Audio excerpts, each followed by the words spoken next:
საქართველოს ყოველი მეორე მოქალაქე შიშობს, რომ მისი პერსონალური მონაცემები დაუცველია. გაეროს განვითარების პროგრამის მიერ ჩატარებული კვლევის თანახმად გამოკითხულთა 58% მიიჩნევს, რომ ქვეყანაში პერსონალური მონაცემები დაუცველია უკანონო შეგროვების, შენახვისა და გასაჯაროებისაგან. ამასთან საქართველოს მოსახლეობის თითქმის ნახევარს 54% არ აქვს ჩამოყალიბებული აზრი იმასთან დაკავშირებით, პერსონალური მონაცემების შეგროვების, შენახვისგან გავრცელების თვალსაზრისით მეტი საფრთხეა საჯარო თუ კერძო სექტორში. გამოკითხულთა შორის, ვინც მოცემულ კითხვას პასუხობს, თითქმის 4-ჯერ მეტია მათი ხვედრეთი წილი, ვინც ფიქრობს, რომ ეს საშიშროება თანაბრად არსებობს ორივე სექტორში. სტუმართან ერთად უნდა ვისაუბროთ თემაზე. ნიკა ბრეგვაძე, პერსონალურ მონაცემთა დაცვის ინსპექტორის მოადგილე არის ჩვენი სტუმარი. მოგესალმები ნიკა, მადლობა შენი დროისთვის.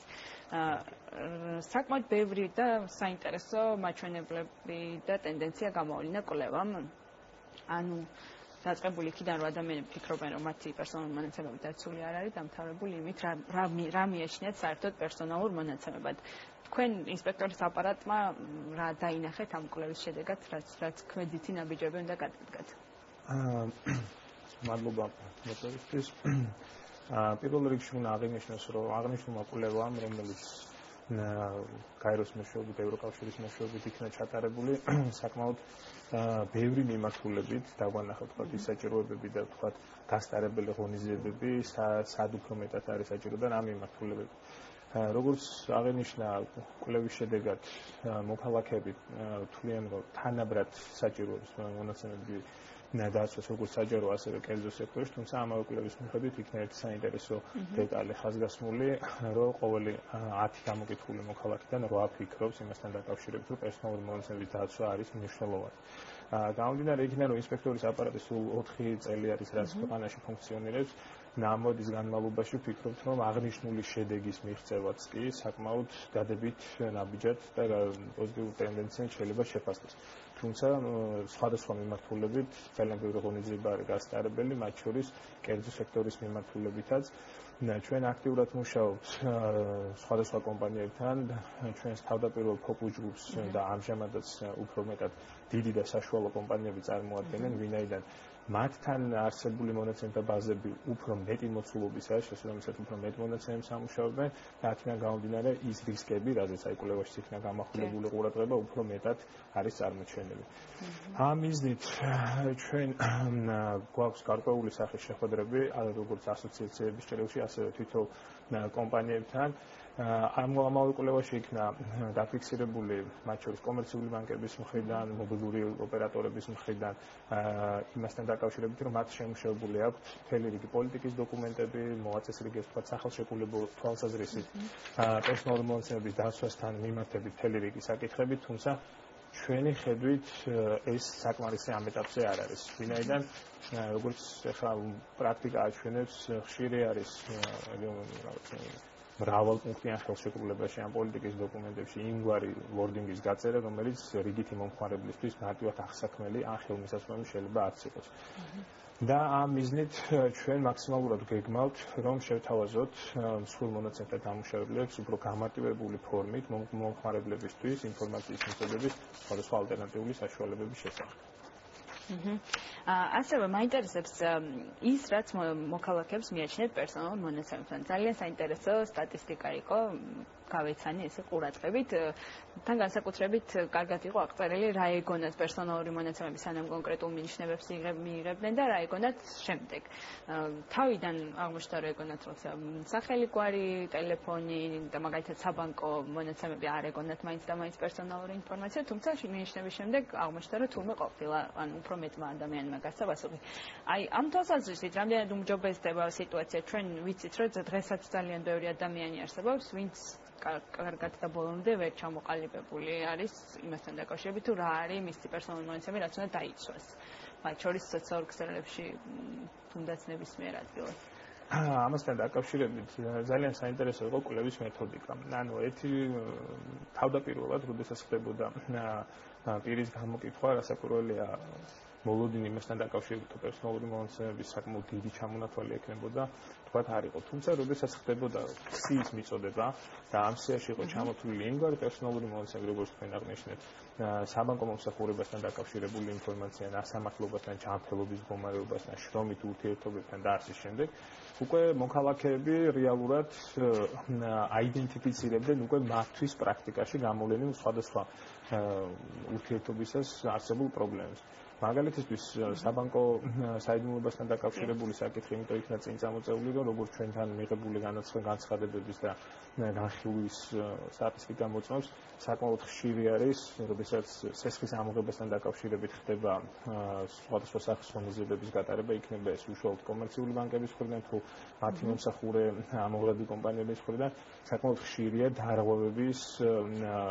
დარღვევები და მათი ხასიათი ხშირ შემთხვევაში ძირითადად ერთგვაროვანია, როდესაც თქვა სხვადასხვა არ სესხების გარდა სხვა პირებისთვის ხდება ინფორმაციის დავალენების შესახებ ინფორმაციის მიწოდება. და ის სწორედ ჩვენი მიდგომაც ანუ ატარებს ზუსტად აი ამ მიმართულებით ვფიქრობთ, რომ ნაბიჯები არის გარდასაქმელი, ვინაიდან რეაქციული თვალსაზრისით მუშაობა მხედველობაში მაქვს, როდესაც უფლება დარღვეული მოქალაქე მოგმართავს და ამის შედეგად უკვე კონკრეტული ღონისძიებების დავალება კომერციული ბანკი იქნება თუ სხვა ორგანიზაცია, ვფიქრობ, რომ შედეგობრივი თვალსაზრისით ისეთ ეფექტური არ არის, როგორც შეიძლება პრევენციული ხასიათის ღონისძიებები იყოს და ამ მიმართულებით აი რაც აღარ ახსენე. აი გვინდა რომ მაქსიმალურად ნებისმიერ მონაცემთან დამუშავებულმა გააცნობიეროს, რომ აი პოლიტიკის დოკუმენტი რეალურად არ არის რაღაც ერთ-ერთი რაღაც გარკვეული სავალდებულო რაღაც დოკუმენტი, რომელიც უნდა შეიმუშაოს კომპანიამ და დადოს. პირველ რიგში ამ პოლიტიკის დოკუმენტს უნდა იცნობდნენ ამ ორგანიზაციის. აქვს ესეთი პოლიტიკის დოკუმენტი. შემიძლია თქვა, რომ კომერციული ბანკების უმეტესობამ განსაზღვრა, ასევე მობილური კომპანიების ნაწილმაც განსაზღვრა და ზოგადად მსხვილი მონაცემთა დამუშავებლების ჭრილში და განსაკუთრებით იმ რომლებიც ასოციაციების სახით შეიძლება იყვნენ წარმოდგენილები, უფრო მეტად აპელირებენ და უფრო მეტად გრძნობენ ამ საკითხის მნიშვნელობას და ასევე გრძნობენ სავარაუდოდ იმასაც, რომ პერსონალური მონაცემების დაცვა არ არის ერთ-ერთი რიგითი საკანონმდებლო მოთხოვნა, არამედ შეიძლება იყოს ნდობის მოპოვების მომხმარებლებში ნდობის მოპოვების ერთ-ერთი აუცილებელი, თქვათ, მარკეტინგული მიმართულებაც კი, რომელიც ბაზარზე კონკურენტუნარიან სიტუაციაში მათ პოზიციონირებას განაპირობებს. ასევე კიდევ ერთ საინტერესო მონაცემი იყო, თავში საუბრნიშნე, მოქალაქეთა ნაწილი ფიქრობს, რომ უბრალოდ არ არის ჩამოყალიბებული ეს კერძო სექტორი უფრო ხშირად არღვევს მათ უფლებებს პერსონალურ მონაცემებთან დაკავშირებით თუ საჯარო. ეს სტატისტიკა თქვენი დაკვირვებით როგორია, უფრო ხშირად რომელი სექტორი არღვევს? ჩვენ ბოლო ხანებში არაერთი შემთხვევა გვახსოვს, როცა კერძო სექტორთან მიმართებაში იყო პრობლემები და ზოგიერთი მათგანი დააჯარი მეტ კიდევაც და თქვათ რა ღონისძიებები ტარდება უშუალოდ სხვადასხვა სეგმენტების მიმართულებით. რეალურად ამ საკითხთან დაკავშირებით ჩვენი დაკვირვებით ერთ-ერთი გამომწვევი მიზეზი, რაც სტატისტიკის თითქმის თანაბარ პროცენტულ მაჩვენებელს განაპირობებს, არის ისიც, რომ დღესდღეობით საქართველოში საკმაოდ განვითარებული არის საჯარო და კერძო სექტორის თანამშრომლობა. ხედელობაში მაქვს სხვადასხვა სახის ელექტრონული სერვისების გაცვლა, როგორც შეიძლება იყოს მაგალითისთვის სერვისების განვითარების სააგენტოსგან მოქალაქის პირადობის მოწმობის შესახებ ინფორმაციის მიღება. ასევე გახშირებული არის მაგალითად სხვადასხვა იგივე სადაზღვევო კომპანიების მიმართ იგივე მომსახურების სააგენტოსგან ინფორმაციის გამოთხოვის, თქვათ, გარკვეული ტენდენციები, თუმცა რეალურად მნიშვნელოვანი არის იქნეს დაცული ორივე მხარეს, როგორც საჯარო, ასევე კერძო სექტორის მხარესაც, რომ შეფასდეს თითოეული მონაცემთა გაცვლისას. რა სახის მონაცემების გაცემა შეიძლება იყოს საჭირო კონკრეტული ბიზნეს ინტერესისთვის და ასევე რა სახის მონაცემები შეიძლება დამუშავდეს. რეალურად ჩვენ ხშირად ვაწყდებით, რომ მომსახურების გაწევის მიზნით, აი რეალურად აი ესეთი ტერმინი ძალიან ხშირად ხდება პრაქტიკაში, ხშირად იღებენ სხვადასხვა სახის მონაცემებს სახელმწიფო უწყებების დაცული ბაზიდან. აი ჩვენ როდესაც ვსწავლობთ აი მკითხოს. რა მიზნით ხდება? მაგალითად, მე რომ მომსახურება გაგიწიოთ თქვენ რაღაც კონკრეტულ შემთხვევაში, როდესაც მინდა ოპერატორის შეცდომა გამოვიწყო პირადი ნომრის აკრეფვის დროს, დასაჭირო არის ამბობს ფოტოსურათის, თქვათ, წამოღებას, რაც დამატებით არაპროპორციული მონაცემების დამუშავებას იწვევს და ასე შემდეგ. რეალურად ამ მიმართულებით ჩვენ როგორც აი აღნიშნე კერძო სექტორთან, ასევე საჯარო სექტორთან გვაქვს საკმაოდ მჭიდრო კომუნიკაციები, რეალურად თითქმის დღესდღეობით არც ერთი ახალი პროექტი მხედველობაში მაქვს ეს ელექტრონული მონაცემები, ელექტრონული საშუალებით მონაცემების მიმოწვევას რაც შეეხება ჩვენი ჩართულობის და კონსულტირების გარეშე ფაქტიურად არ ხდება და აქედან გამომდინარე საკმაოდ მცირდება არამიზნობრივი დამუშავების საფრთხეები. და თვითონ მოქალაქეები რამდენად უფრო ხშირად და რეალურად აცნობიერებენ იმ საფრთხეებს, რაც უკავშირდება პერსონალურ მონაცემების ესე ვთქვათ არარაციონალურად გასაჯაროებას. რეალურად აი ამ კვლევამაც თვალსაჩინო გახადა, რომ გარდა იმისა, რომ მნიშვნელოვნად მიიჩნევენ, ამ მნიშვნელობის ქვეშ ისინი პირველ რიგში ხედავენ როგორც მორალური, მხედველობაში მაქვს პატივის და ღირსების დაცვისკენ, დაცვის მნიშვნელობას ანიჭებენ, ვინაიდან საკმაოდ ხშირი არის ისეთ უმტკივნეულ სიტუაციაში, როგორც შეიძლება რამდენი გვალი, ეს საკმაოდ შეიძლება პრობლემური გახდეს, თუ არ მოგსაუბარი, როდესაც უკვე უფრო სენსიტიური კატეგორიის მონაცემებს, მაგალითად ჯანმრთელობის მდგომარეობის შესახებ ინფორმაცია შეეხება. ასევე საკმაოდ დიდ მნიშვნელობას ანიჭებენ იმასაც, რომ განცდა რეალურად არსებობს, დღეს საქართველოში ახლა წარმოგიდგენიათ, როგორი სიტუაცია არის, რომ ნებისმიერ მოქალაქეს არ განცდა თუ ყავს სათანადო ნაცნობი რაღაც კერძო სექტორში, საჯარო სექტორში, მაგალითად შეუძლია გაიგოს რაღაც კონკრეტული პირის შესახებ ვალის, თქვა, ტელეფონის ნომერი, მის სამართლზე და იმაზე აღარ მაქვს უკვე საუბარი და რეალურად ეს არის ის პრობლემა, როდესაც მოქალაქეები უფრო მეტად დაუცლებლად გრძნობენ თავს. აი სწორედ ამ მიმართულებით ვფიქრობ, რომ არა მარტო საზამხედველო ორგანო, მხედველობაში მაქვს ინსპექტორის აპარატი, არამედ თვითონმა მონაცემთა დამუშავებელმა უნდა გადადგას ქმედითი ნაბიჯები, რასაკვირველია ჩვენ ამაში მაქსიმალურ მხარდაჭერას და კონსულტაციას და თქვა სხვადასხვა მიზნობრივი მიმართულებით რეკომენდაციების გაცემას უზრუნველყოფას მოვახდენთ. უნდა გადადგას ქმედითი ნაბიჯები, რომ რეალურად მათი რეპუტაციის საკითხი არის პირველ რიგში, იმიტომ რომ ერთი დაჯარიმება, აი ჩვენ საკმაოდ ინტენსიურად ვახდენთ თქვა განცხადების განხილვის შედეგად ეს სახთელის დადების ინსტრუმენტის გამოყენებას. და რეალურად ერთი დაჯარიმებით თან აი იმას кейსაც გააჩნია შინაარსობრივი თვალსაზრისით შეიძლება კომპანიას საკმაოდ სერიოზული რეპუტაციული ზიანი მიადგეს ან ნებისმიერ საჯარო უწყებას. ამიტომ მნიშვნელოვანი არის სწორედ ეს იქნეს გაანალიზებული და გააზრებული თან მით უმეტეს დღევანდელ პირობებში, როდესაც ეს ციფრული ტექნოლოგიები უფრო და უფრო მეტ პროგრესს განიცდის.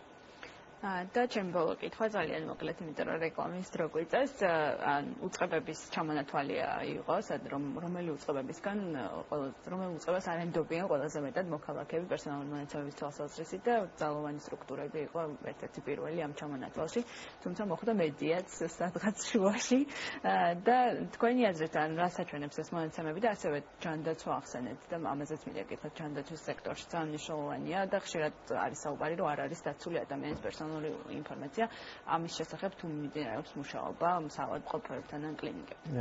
ამის შესახებ ბოლოდან დავიწყებ, რასაკვირველია მიმდინარეობს მუშაობა ჩვენ ამ ეტაპზე იგივე დონორის დახმარებით გვაქვს ეს პროექტი, რომლის მიხედვით ჯანდაცვის სექტორისთვის გეგმავთ მთელი რიგი რეკომენდაციების შემუშავებას. მხედველობაში მაქვს რეკომენდაციები, ანუ ჩვენი მუშაობის მეთოდი და სტილიდან გამომდინარე არის პრაქტიკული ხასიათი. აი კონკრეტულ შემთხვევებში რა არის მოსაწესრიგებელი, რა არის გადასაწყობი, თქვა ბიზნეს პროცესებში, ან სამართლებრივი თვალსაზრისით ნორმატიულად რა არის განსავითარებელი ან დასარეგულირებელი. რაც შეეხება სამართალმცავი ორგანოების მიმართ მოსახლეობის დამოკიდებულებას, რეალურად ეს გარკვეულწილად მოსალოდნელიც იყო იქიდან გამომდინარე, რომ მოქალაქეებს იგივე ტრადიციულად ცუდი გამოცდილებიდან გამომდინარე, თქვა განცდა აქვთ, რომ ძირითადად მაგალითად უსმენენ ისე არასანქცირებულად, თქვა მეტი მონაცემები გროვდება მათ შესახებ და რეალურად ერთ-ერთი ყველაზე დიდი მონაცემთა დამუშავებელი სამართალდამცავი ორგანოები არიან, თუმცა უნდა ითქვას, რომ მაგალითად შინაგან საქმეთა სამინისტროს ჭრილში ბოლო რამოდენიმე წლის მანძილზე ჩვენი აქტიური ჩარევის შედეგად საკმაოდ ბევრი მიმართულება იქნა თქვა დარეგულირებული და მოწესრიგებული და მაქსიმალურად იქნა შემცირებული არამიზნობრივი მონაცემების, ამ პირადი მიზნით მონაცემების გამოყენების შემთხვევები. ძალიან კარგი იმედია, ესეც გაგრძელდება სამომავლოდაც. დიდი მადლობა საინტერესო საუბრისთვის. ნიკა ბრეკვაძე, პერსონალური მონაცემთა დაცვის ინსპექტორის მოადგილე იყო ჩვენი სტუმარი. ახლა რეკლამის დროა, რამდენიმე წუთში დავბრუნდებით.